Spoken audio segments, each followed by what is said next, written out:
Welcome back to In Conversation, the weekly podcast from the UK's largest business magazine, Business Matters.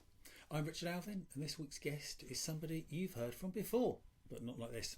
The last time Burton sat in this chair, the dust was just settling on COVID. He had watched his 4Networking, the business he built up from a £25,000 debt and a stack of pizza delivery sheets in 2006, the largest joined up business networking in the country, in person, 5,000 in-person meetings a year, go from a £2 million annual turnover to £0 in a single afternoon. He pivoted online inside 2 weeks and he exited the company in 2022. And then he had to live through what came next. What came next was 4 years of the most relentless online stalking campaign this country has documented. A woman he met for around 30 seconds at a workshop spent the next 48 months posting lies about him. 500 of them, by his count, across LinkedIn, Facebook, Instagram and X. She accused him of affairs. She accused him of trying to kill her. She targeted his family. The platforms, by and large, did nothing. In March 2025, the BBC put it on Panorama. Channel 4 followed. ITV ran the sentencing. And in October 2025, his stalker was sent to prison for 28 months. A verdict that fewer than 2% of stalking complaints in this country ever reach. Brad's LinkedIn campaign to get her account taken down is, as we record, still live. Her account is also, as we record, still live. And in the middle of all that, he has done what Brad always does. He's decided to build something. There is a new online business network on the way, designed in the UK by someone who has been on the receiving end of every failure mode the big platforms have. He's bringing it to this audience first. So in the next hour or so, we're going to be talking about three things. And I think they matter to anyone running a small business in this country in 2026. We're going to talk about how you rebuild when your turnover goes to zero and there's no playbook. We're going to talk about what happens when the platform you build your professional reputation on stops protecting you. And we're going to be talking about what genuine resilience, mental, financial, reputational looks like on the other side of all that. Brad Burton, welcome back to In Conversation. Cheers, Rich. It's lovely to be joined by you. This is the first time we've spoke for a long, long time, my friend. It is indeed.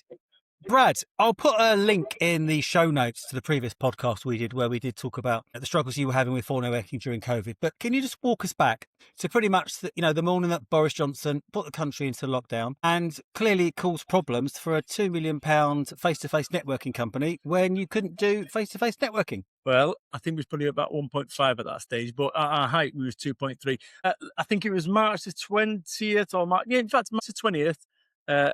2020, Boris Johnson said, please stay at home. And when you're running 5,000 networking meetings in Brewers Fairs and Holiday Inn Expresses up and down the land, that's a problem. Can I just ask you a question? How long did you think when he said that it was going to last, that was going to be a lockdown? Give me a number.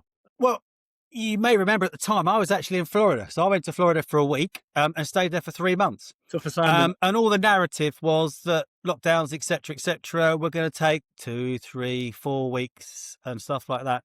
In the US, quite different. Was it? They were, this will be a short pause. We'll be back. I think they were saying, and you're right about, it was sort of, 20th or whatever it was of March. I think the date they were saying was everything will be back to normal by the 22nd of April. Yep.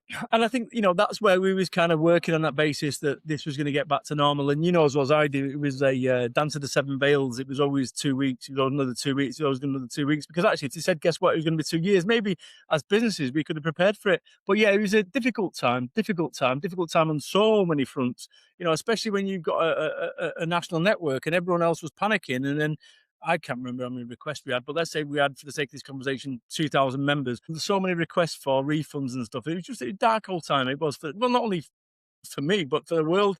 And I'm glad we're out of that. I really am. Absolutely. Obviously, that led essentially was the catalyst to the closure of 4Networking. How did you cope with that from being, Brad Burton driving up and down the country, being the face of, a face-to-face networking organisation, going to all these brewer fairs, etc., on a weekly basis to nothing? Well, anyone that knows me knows I move fast. I have a kind of framework for decision making, which I call it 24, 24, 24. 24 seconds. If I'll make a decision in 24 seconds, if I can't make a decision in 24 seconds, revisit in 24 minutes. If after 24 minutes I can't make a decision, I revisit in 24 hours. If after 24 hours I can't make a decision, I've just made a decision. It's not important. Next. And we actually we was the first network to ever go online using Zoom. And it was, it's a bit like drawing a picture of a sandwich when you're hungry. it kind of tided us over. But it was a tough time for the world. And, you've got to move fast. You have to move fast in situations like this. The normal rules of engagement just don't apply. And I think since then, networking has taken us, the conventional networking, I just don't think it, there was times with 4Networking where I'd literally do like 200 miles, breakfast, a lunch, an evening, started Somerset, end up in Manchester. That network fell away, and a lot of the competitive advantage that we had as a 4Networking, which, let me be quite clear, when I first started, people said it would never work. And if I'd have listened to those people, they'd have been absolutely right. But somewhere along the way, I had to kind of turn down the volume on the negeds and people telling me it wouldn't work and focus on what did. And the same goes for during the pandemic. 4Networking was furloughed or whatever it was at the time, because, that's your meeting's gone. And I started up an organization called 4N Online within days, right? Which was, okay, what can we do to keep networking moving for a society? And, and that was it. And that's what we did. We was the first ever network to go online. And difficult times for the world. And like I say, it's funny because unprecedented to be at 53 now, to have never experienced that. It's, and hopefully never experience it again. However, that was only just the start of, shall we say, your problems, in so much as, around that time, you gained a stalker. The lady, Sam Wall, is now in prison. However, her LinkedIn account is not. And so most of all of the LinkedIn activities that she actually did against you is still online. She's been convicted, sentenced to restraining order, etc., etc., etc. She caused substantial damage to your personal, professional identity, and I'd hazard a guess, family relations and with your loved ones as well. Lots got impacted. I think, just set this back for people that are unaware of the story. You've done your research, by the way. But, I met this lady at one of my events, my personal development events over in Aston Football Club. And it was in 2019. And I can't remember exactly when, but in 2019. And I met the lady for 30 seconds, 200 people in the room. She asked via somebody who is a mentor, can you introduce me to Brad? Photograph with her. That was it. And in events like this, you get lots of photographs and lots of selfies. And then there was nothing of it. I heard nothing of it. And then so the pandemic come. So that was 2019. Pandemic came in 2020. Now, if you think about it, scale of 1 to 10, 10 top of the world, 1, you're not on top of the world. I was a 1, right? Because my entire identity as being a network king and all that sort of stuff kind of gone overnight. And then you get a stalker. So when you're at rock bottom, there was even further to fall, which was just bonkers. So I met the girl and, nothing improper. It was an open room, 200 people there. That was it. And then around a year later, or just right at the height of the pandemic, everyone was locked in online. There was no outside to go. And she posted on social media. And you imagine any female, okay, who's tuned into this, if you post on social media, I'm being harassed on Facebook or whatever your platform is, you can imagine what would happen, right? Straight away. And quite right there. People would go on and say, hey, can we help? Guess what? I would have done the same. And so she did that, and it was all this kind of Dance to the Seven Veils. It wasn't anything specific. And then the next day, she had 30,000 followers, by the way, 30,000, right? I've got 24,000 on LinkedIn. So it kind of just shows you she's obviously played the game. She did the next day, it was on Facebook, which is, it's a high profile speaker. And I've been giving death threats. So you imagine the first one's already building. Then the second one, bear in mind, everyone's in lockdown. And then the third day was, by this time, the second one, it's a high profile speaker. I'd been made aware of it. And I'm thinking, who's she talking about? She's talking about me. And the next day, it's a high-profile motivational speaker. Third comment down, is it Brad Burton? Well, I didn't want to say. Whoosh. And now all of a sudden, I'm being jumped on. Apparently, I'm giving the death threats. I've poisoned a cat. I'm putting a brick through a window. And bear in mind, I'm 200 miles away during lockdown. Okay? But people don't do checks and measures on social media. And it was a dark old time. And then I kind of swallowed it, thinking nobody's going to think this is normal. This is real. But she gathered quite a following of it. And I think that sometimes, and it's like a modern day witch hunt, I was guilty until proven innocent. And people jumped on it. And I'll tell you what was pretty sad about it is I probably had 100 people. I've got a list on my phone of people who were on social media supporting this or amplifying this. And there's about 10 people on that list who had done nothing but support and help.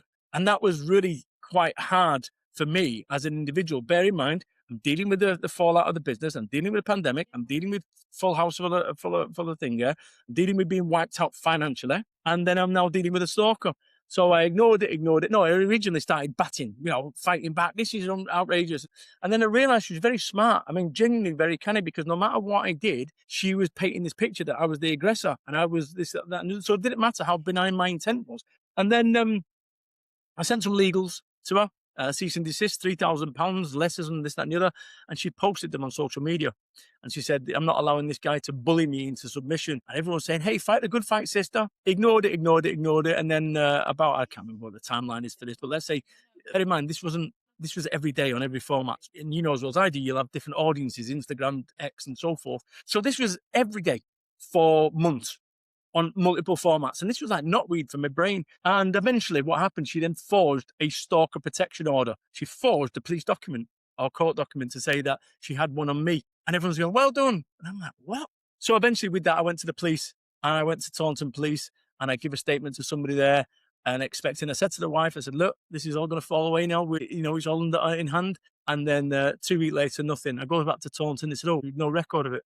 So now I had to then contact, you get it. I had to drive all the way to Manchester. So the bottom line was, it went to the police, and it's a slow process. If I go and say something really horrid about you today, there's nothing you can do about it. Like, genuinely, regardless of the audience you've got, you can't, you tell the police, you think Blues and Twos are going to say, come and remove that. It doesn't work like that. So it was a dark old time, because I was getting it from all ends in terms of, financially, reputationally. Any speaking gigs that I had online were getting cancelled because, people hire me to be a motivational speaker. That's what I do. To deliver a positive message. And it didn't matter that everything that I was doing, no matter how benign my intent was, she was contacting anyone that I was promoting to say, do you realize this, and this? And that was a hot potato times, dark times, Richie. I mean, genuinely dark times, probably the darkest times in my 53 years on this planet. And I've had some pretty dark times. Just on that, how did you get through it? Can you just talk us through, obviously, there was a legal process. Yes, it was very long-winded. Of course it is. Which I hope you'll expand upon. But, you did, the judge did decide that, she was guilty of stalking. And as I understand it, is now in prison for the pleasure of it. Well, this is the thing, the futility. There's a couple of things here that are worth noting. Firstly, she's mentally ill. Right. I think that's a fair assessment. And it was quite clear to me that, she was saying that at one point, she was saying that I'm in prison for 9 years, that I'm serving. She posted that Brad Burton is in prison. And I'm thinking, no, I'm not. I'm here. I'm correct with my mum. And the fact is, you start genuinely doubting yourself. You imagine rock bottom, your business collapses and your entire worldview. And then you've got people that you once trusted then supporting this. And I think there's a couple of things that are worth noting here.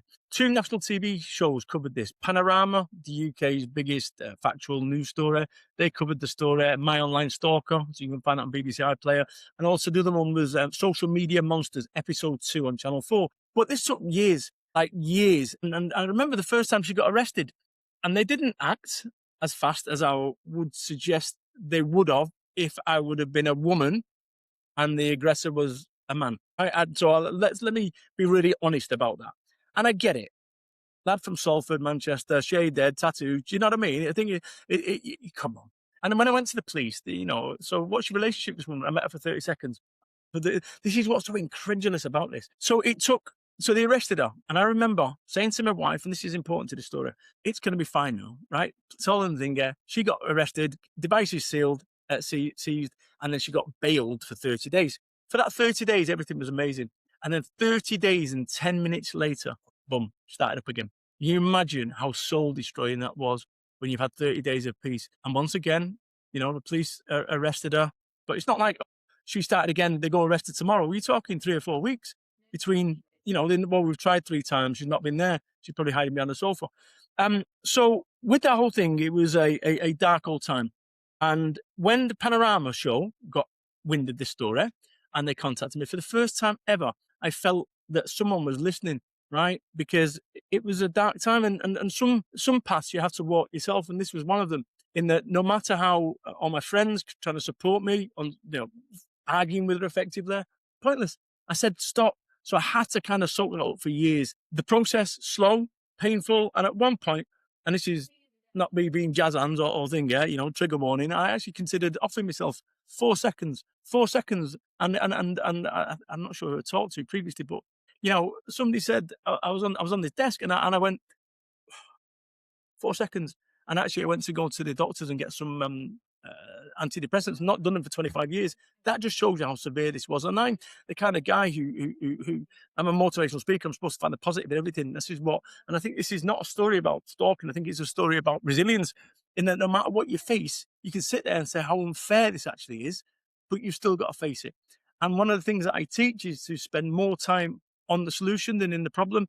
And that's exactly what I did. But I had a methodology to get through, and it's something that I teach. I call it 1-1-1. What would the best version of me do in the next minute? What would the best version of me do in the next hour? What would the best version of me do in the next day? And that was the easiest way for me to be able to, all I could do was just get through every moment to moment. And it's funny because, she's doing 28 months in prison now.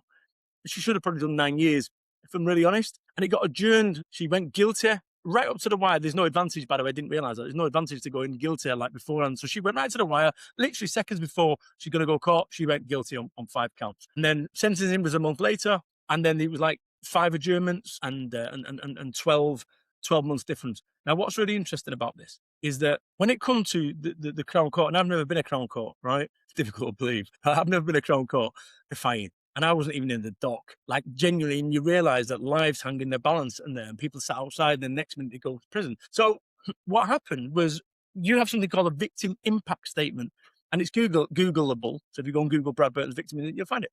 Or maybe put it in the notes. But what I found was a couple of things. I found people that had been previously targeted by her, and they'd come out as a result of the post that both myself and the other victim, Naomi Timplay, who features in it. It's an amazing lady, by the way. But what happened, we found other victims. And when it comes to court, there's something called victim privilege, which basically means I can say anything that I want to, as long as I don't urge the judge to throw the book at her, right? So as long as nothing on that. And I shared the victim impact statement. And I think the word that I started, in fact, I did. The word that I started off my victim impact statement was traumatic. And I explained that this lady had actively tried to assassinate my reputation, business, everything. And my family as well. She was claiming all sorts of stuff with regards to my family. I ain't getting into it, I'm not repeating it, right? But just absolute out and out lies. And it's funny because the judge, when he cast this thing, he said, 100% innocent man, Mr. Burton, that you could have stopped at any time. Now, your defense said, you're mentally ill and da-da-da-da-da, which I don't doubt. However, Miss Wall, they'll say you're out of control. However, Miss Wall, 30 days and 10 minutes, which I shared that. So that's part of my victim impact. The other thing that I shared was that I'd found another victim from 9 years ago, where Sam had give a death threat to another individual who came forward 2 weeks before the court case and shared it on LinkedIn. Said, look, I don't know if this is the same woman, but I got a restraining order against her 9 years ago. I went, really? She said, yeah. And I said, have you got any evidence of that? She went, I've not really, but I could probably find it. So sure enough, the 2 weeks prior, this was like one of those like big dramatic court scenes. She found it wasn't a restraining order, it was a warning. Sam Wall had stalked her and said, R.I.P. Lauren Dale, that's her name, Lauren Dale, 24 hours, R.I.P. TikTok. She went to the police. Sam got arrested. Sam accepted a warning, and that warning would be then shown if this ever come about in future. The police hadn't tied the two up. So I'd had to be a detective to find that me. And then I delivered that as part of my impact statement, Lauren Dale, RIP, and that was it. That was the difference. I think if it wasn't for those two things, which was the Lauren Dale thing, and what was the other thing I said? The Lauren Dale, and I can't remember. But there was two things. There was two things that I believe was the difference between her walking away home poorly to actually think, that was it. The judge said you could have stopped. That says to me that you're in control. You're a very intelligent lady, Miss Wall, and actually consequently you went out your way and you could have stopped at any time. You give it every opportunity to stop at any time. And what's interesting about it is she's doing 28 months now in Style prison. She'll be out just after Christmas. So 2 Christmases and 2 birthdays that have been used there in prison. For what? Now I found she'd done, there's maybe 10, 11 people, right, that had been stalked by her. We was the first people to ever go, you know what, I'm not having this. Less than 2% conviction rate. Less than 2% conviction rate. And I think, for Sam, obviously something had gone very wrong in that woman's life for her to target a guy she met for 30 seconds. But I think from my perspective, probably what's more disappointing, and I mean this truly, is the social media platforms, the likes of LinkedIn, who were contacted by BBC Panorama. This isn't just some local rag. This is BBC, the number one, and they take harassment and bullying very seriously. However, they can't talk about individual cases. We'd contacted LinkedIn. They did nothing. Legals contacted LinkedIn. They did nothing. We'd contacted support at LinkedIn, legals at LinkedIn, tagged in all their thing, and not a single piece of content. We had originally, maybe in the first 18 months, we had some people come on from America. They wouldn't turn the cameras on. Zoom, yeah, we're going to look in it. We've spoken to legals. She's not doing anything illegal. Okay, so I said, well, what happens if she gets charged, convicted? Then what? Oh yeah, if you do that, once she gets convicted, do let us know, and we'll see if we can do anything about it. So guess what? We let them know. They did nothing about it. I think it's disgusting, because you imagine any place of work where you've got a stalker or some offender of sorts, and you won't allow it because they're a top biller. No, disgusting. And I'll tell you something, this is a bit about all this, and this is probably, I'm waking up now.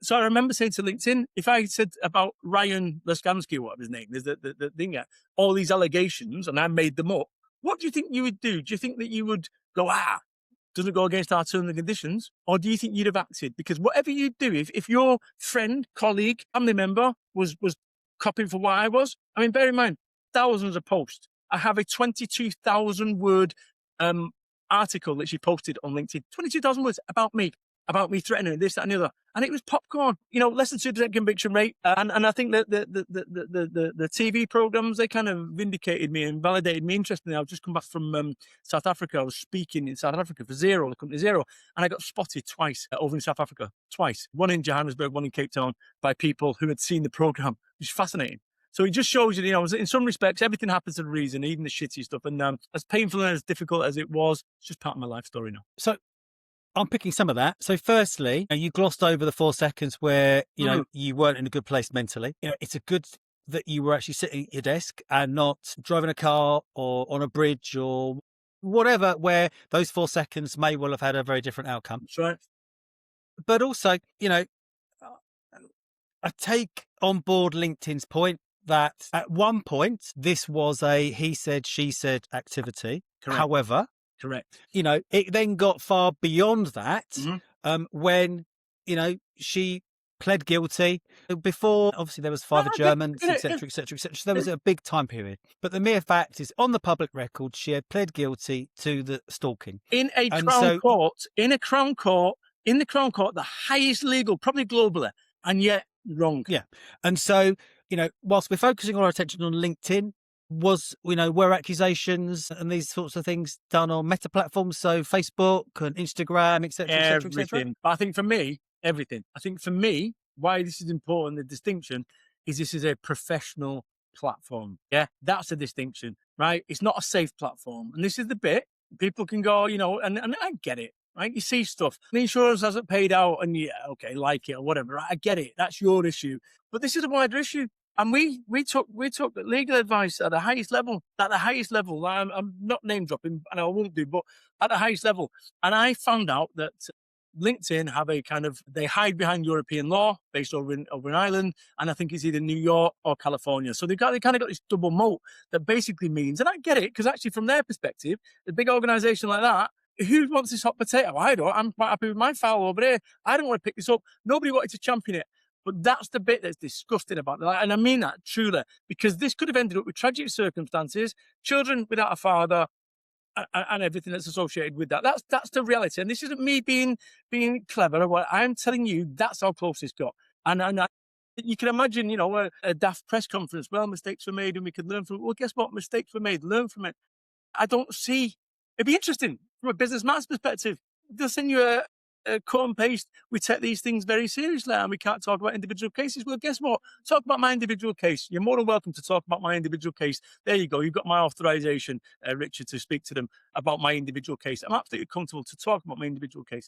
And that's the thing. They hide behind this. And one day this is going to go very, very wrong for them. And maybe this is why they've ended up with a freedom fighter in the form of me and my new venture. But also, you are the very extreme, you would like to think, of the sort of cases that LinkedIn would have to deal with. However, LinkedIn being a professional network, etc., members need to be able to trust other members. And so, if there is issues on a platform, especially like LinkedIn, where you're looking at someone's profile or recommendation to give them work or work with them or partner with them or whatever it might be. You need to be able to rely on the data, on the visibility, on the platform itself. And clearly, yes, you would like to think a fairly extreme case of, stalking, guilty, etc., that they're ignoring. There is going to be other things that they're equally ignoring. There is, but you shouldn't have to have a 4-year back. Look, where LinkedIn could go right is by having a real person whose job it is to disseminate what is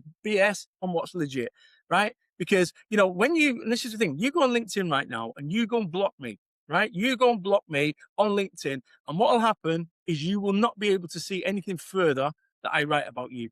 That's it, right? So you can't unblock or anything like that, and I get it, but that doesn't mean that abuse doesn't continue. So anyone that was blocking her or reporting her, so if you report Sam Wall for doing stuff to Brad, it will block you instantly, so you can't see it. Right? That's not a solution. Now, this woman was mentally ill. No question. Either criminally insane or mentally ill. Either way, it's not a good look. And I think that, I'm a big, strong, tough guy physically, but mentally, that stuff, and you're coming off the pandemic and you're coming off your business collapsing. Tough old time. But once again, this is the bit where I think, the story is not about Stalker, it's about resilience and how we cope as human beings when stuff comes our way that we never quite signed up for. And this was one of them, but this was a double whammy. It really was. And it's a real poison pill that I've been built a business of over 14 years, from nothing, and a reputation from nothing. I was on benefits to then, cop for this when I consider myself a force for good, and I try to make a positive difference in all that I do. And yet someone decided that actually they was that they wanted to kind of rip holes in that good stuff that I was doing. I don't want to describe this as you've been able to turn it around and use it as a positive. However, as a business motivational speaker, and you were talking about, you just come back from South Africa where you were speaking for Zero. Yeah. You've been able to use some of this negativity about resilience, etc., and actually build it into what is almost a taboo subject on stage, especially for male founders and male speakers. That's right. About actually being able to use that resilience and spin it around. How have you actually done that? And roughly, without giving us your full keynote, what are the sort of key takeaways there for founders facing similar things? So, what's really funny about the whole thing that I do now? So my story was, hey, guess what? Delivered pizzas, built a business up, written books, and people told me, you get it, right? That was my story, and it was a good story. It was one that actually, worked really well. And kind of this was my new story. The pandemic would have been the new story, and then the next thing was this, obviously this Stalker thing. But what I do is I open up the UK's number one motivational speaker, all that sort of stuff. And then, people say, how did it become the UK's number one? I just made a website and said, the UK's number, you get a big laugh. And I go, before I start on this, and I put a picture of the selfie, and I can provide it for you. The selfie that was taken of Sam. And I say, no, who this lady on the left is? No hands go up. That's my Stalker. You get an almighty laugh. And I'll show you some videos of supporting it. I laugh. And then I flick to the Mail newspaper with a double page spread about me. What drove this woman to stalk a man after meeting him for just 30 seconds? You get a big laugh, and then straight away, and it's like, okay, we'll come back to that. So it really, you're right. This is a dark subject, but I'm not going to make it dark, right? I'm going to turn it from what it is. But I would say this, that if in the event that anyone kind of cops for this, first things first, document it, capture everything, right? One of the things I've realized is, they was getting like maybe 15 posts a day about me on every format, right?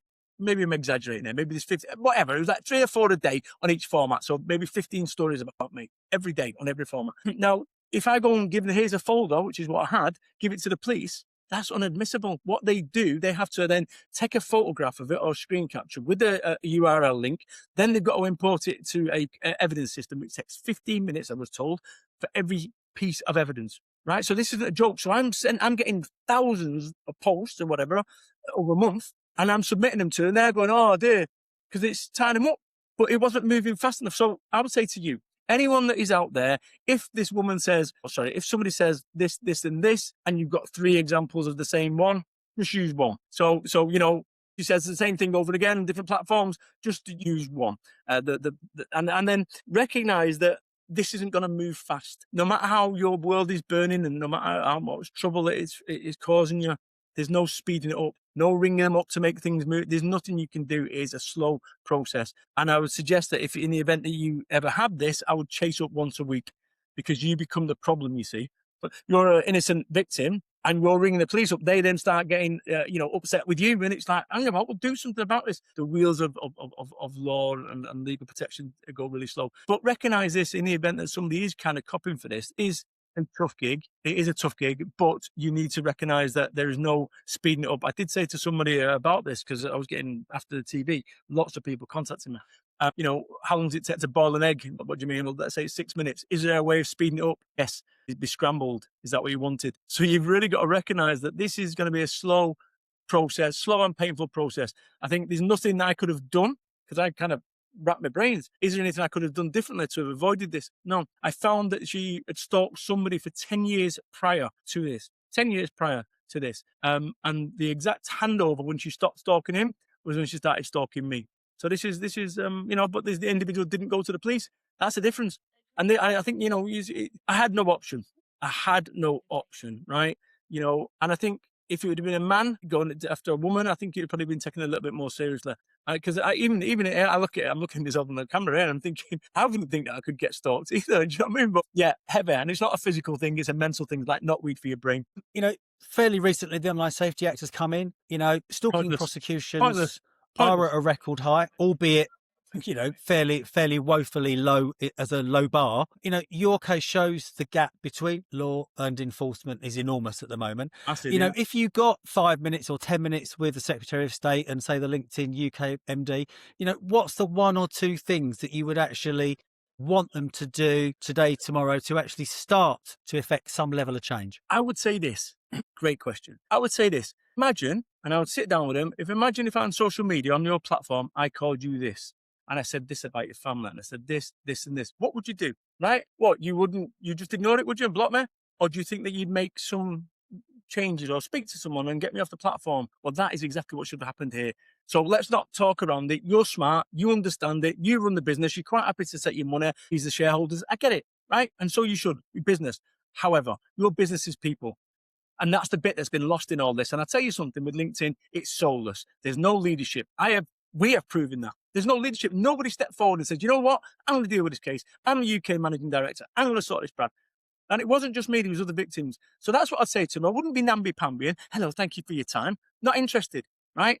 If you'd have been on the receiving end of what I did, what action would you take? Oh, you'd have said legals, would you? Okay, cool. And then if I'd have then put them on social media, your legals, and then what happens if I said this, and I said this and this and this, at what point would you do something? Because that do something might have been off yourself, right?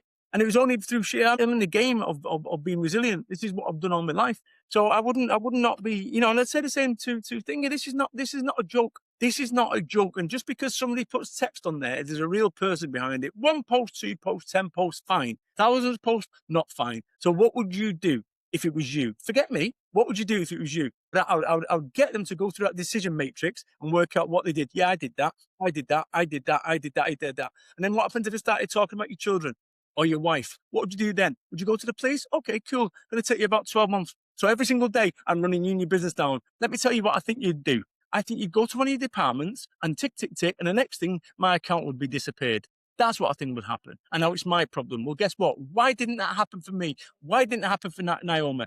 Why is that?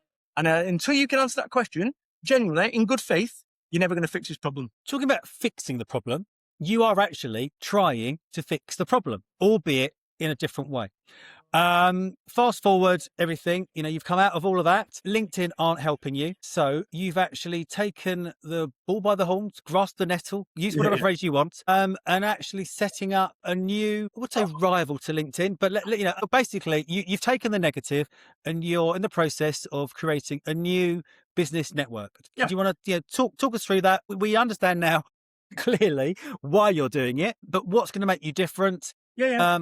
Basically just tell us everything about your new venture. So if I'd not created a national business network before, right? The national business network, over 2 million quid revenue and thousands of members, you go, yeah, lovely idea, Brad. I get it. However, I did. And the only reason that no longer exists is because of the pandemic, right? That's the reality of it. So I had 5 or 6 years or whatever it is in the wilderness, and I had to reinvent. And just on that subject, sorry to butt in, but on that subject, you were already starting to see a slight waning of face-to-face networking anyway, a little bit of apathy and stuff like that. Yeah. Look, And I think this is the point. When I started 4Networking in February the 16th, 2006, right?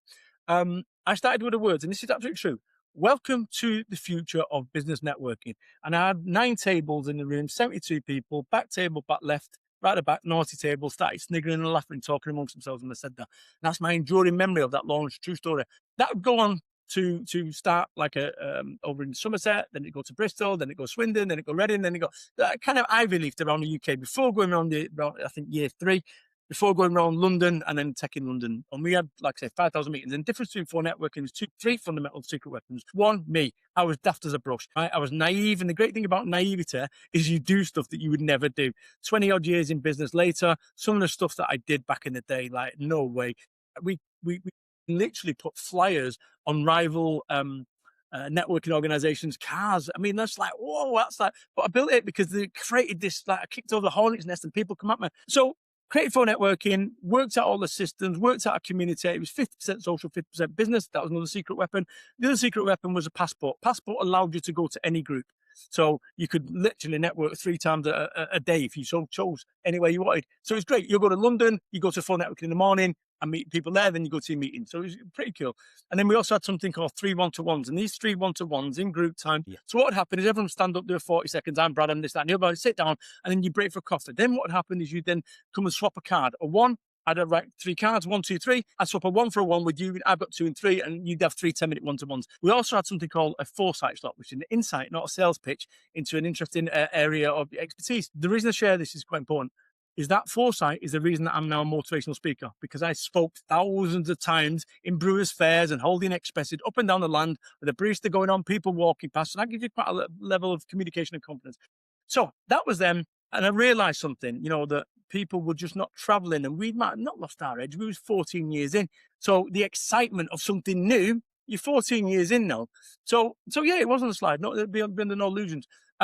And I was honest about that. But in a similar way, and I'm not comparing you to the Blockbusters of this world or whatever else, but, Blockbusters in its day, you would go to a shop, you choose your video, etc., etc. They didn't evolve. No. And so, all right, yes, COVID exacerbated your failure. That's right. And I'm not for a second saying you would have failed regardless, but every business broadly needs to be constantly evolving. And that's the thing. The problem is when you've locked it in, you've got a format and you've got this, that, and other. Any change, when you're changing 1 group, 2 groups, not a problem. When you're changing with, 250 every fortnight, that's a different, you've got to get the script out there and you've got to get delivery. And well, I don't like this format. I prefer to do. So now you've got a problem. Anyway, so with that, I've had 6 years in the wilderness. And I've looked at this networking space. Cost of living. I drove to a business show the other day from my house and back. 70 quid worth of petrol. So, you having a real think about, people will be having to think, do I want to spend X amount of money going to there? Now, the other thing is, you can't go to a brewer's fair now and say, hello, we'd like a breakfast for $7.95. Oh, well, it's $14.95. Okay, so it's 15. And we need minimum numbers. And also we need to... So the whole game has been torpedoed post-pandemic. Nobody knows what the price of 6 eggs is anymore. It might have been 80 pence. Now it's 180 or 3. It's just gone. So the whole thing. So anyway, I looked at this and gone, right, if we had a pandemic again, what would networking look like? Networking that would survive a pandemic or a lockdown, but networking that would thrive in an environment like now without a lockdown. And this is where Motivational Business Network has been launched. So I launched it 20 years to the day, to the moment that I launched 4Networking. And I guess what I opened up the words with, welcome to the future of business networking. It's time for change. It did. So it's time for change. And Motivational Business Network is primarily a platform. It has been vibe coded for 6 months. So in old money, we estimate it being £1 million build, right? Genuinely, I've used my old creative, the old developers. And, we worked on it and we what we did is shotgun, boom, all the features and everything that I'd thought of in my brain downloaded, right? So it's all there. We've got it all. Now what we're doing is we going, okay, that works, that doesn't work. We need to refine that. And we're moving it from, so we've got this online platform, motivationalbusiness.network. Where it gets really interesting is I think LinkedIn, right? But imagine LinkedIn, but at 3 p.m, we have the 3 p.m. coffee club. What's that? A little button comes up. You click in if you're online, and now you're in a Zoom room with whoever else chose to click in. That is crazy. We also have something called the 8% Club. I've been in business now for 22 years, I think it is.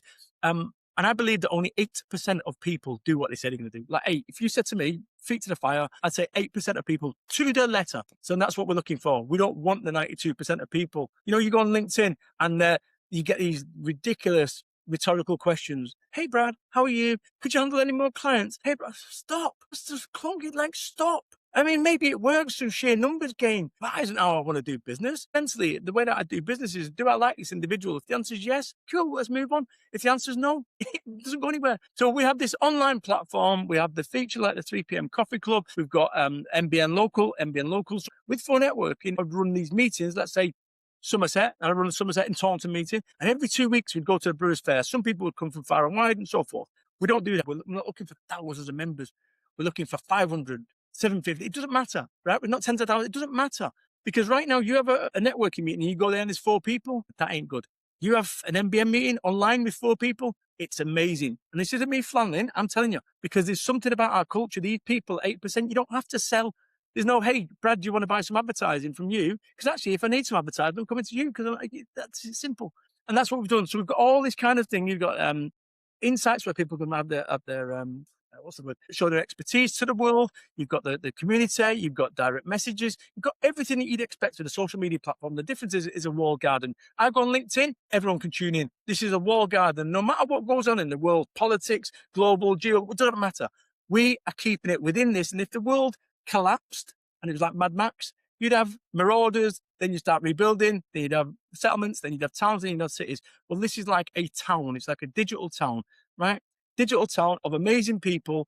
And my network becomes their network, because I would not refer anyone. You don't need to bounce me into referring business or to introducing people. Good people get introduced. This is what I do. I'm a sneeze as somebody who connects people. So you've got, not only you've got me at the core of it, we've also got all the other members who, this is an interesting thing, I handpicked. I actually went round from memory and said, who did I know in the last 20 years been on the road who's a solid 8%er? And that's what it is. So we've got this effectively MBN originals, the original members that are my board, my steering committee effectively. So the old, and I'm sure, people might say this about me, that it was the Brad Show for networking. And it was the Brad Show, because I didn't know any better. And actually, it kind of worked. But this isn't a Brad Show. This is the Motivational Business Network show. And actually, I take steers. I'm a Trojan horse. I've got access to lots of people of all levels of life. And it's about solutions. But not only that, it's not only a business network, it's a personal development network as well. So everyone's getting personally developed as well while we're through it. This is something new, something fresh. And it's so alien to what's gone before, right? On LinkedIn, it's, jazz hands and low cut tops. And you do 3,000 words, and at the end of it, you say, do you want to buy my stuff? And it's like, hang about. And we're all getting into this, what you need to do, you need to have a selfie. You need to take a selfie in order for it to, and then what you need to, come on. When did it get so complicated? Because you're a plumber, and now not only have you got to be a plumber, you've also got to be an amazing photographer and great at writing, and then hope that someone in your locale, it's a bit like Mousetrap. And I just think we've overcomplicated things. And you remember we talked about before about 4Networking was on the slide, and we talk about Blockbuster on the slide. Well, I think that LinkedIn's on the slide. You go on there day in, day out, all you'll see is people bitching, saying it's terrible. I preferred it the old way, did I? Well, nothing's going to change. There's no leadership. Proving it, there's no leadership. Because you imagine being a UKMD. What are you going to do? What, genuinely, as a UKMD, how are you going to shape and steer LinkedIn other than spending millions of pounds on cost per click advertising? Other than that, how can you shape it? You can't, it's amorphous or whatever the word is, it's just got no leadership. And it's this mass. And therefore, when you've got low cut tops, and then you've got people with Lamborghinis behind it, this is what works. Or, hey guys, what do you think about Nigel Farage? Hey guys, Keir Starmer's a dickhead, isn't it? Rush, that's not business. And I think if everyone was to be really honest and just stop for a minute and say to yourself, how many of your 3,000 words that you're writing, or maybe you're not writing anymore, maybe you just put it through ChatGPT with a load of rocket emojis. And now what we're doing is, because you're getting no return, you're going, you know what? I'm going to use an automation AI. And one of my mentors said to me, he said, Brad, stop writing on LinkedIn. He said, you're writing, I've written 4 books in the old days before you had something called AI. It used to take 18 months. He said, you're not cutting through anymore because everyone's Brad Burton. Everyone's take the role of a motivational speaker. So therefore, this time of can you honestly say that these are real people and real posts? I don't think we can anymore. So, but what we're trying to do is, but the way it used to be, like an abusive relationship. That's what it feels like to me. So I'm done. I'm done of LinkedIn. I'm genuinely using it like everyone else is now. which is seeing it come over here. And it's sad because there's a lot of value that I used to give. Genuinely, I used to give a lot of value. I used to get a lot of people contacting me right now. But even I'm thinking, why should I support this organization? They don't support me. And I'll tell you the other thing, bit of a tip for you. Get rid of that 55 quid a month thing. I did it, no change. No, I did it 5-6 months ago. No change.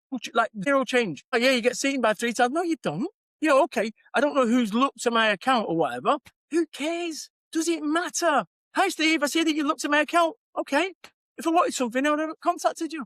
So I think it's time for change. And I think that I'm daft enough to be able to do this. And it's not about going after LinkedIn, right? When I started 4Networking off, we was told that we'd never cut through the chamber, FSB, B&R. You've got no chance, right? You've got no chance. And if I'd listened to those people, they'd been absolutely right. But I didn't.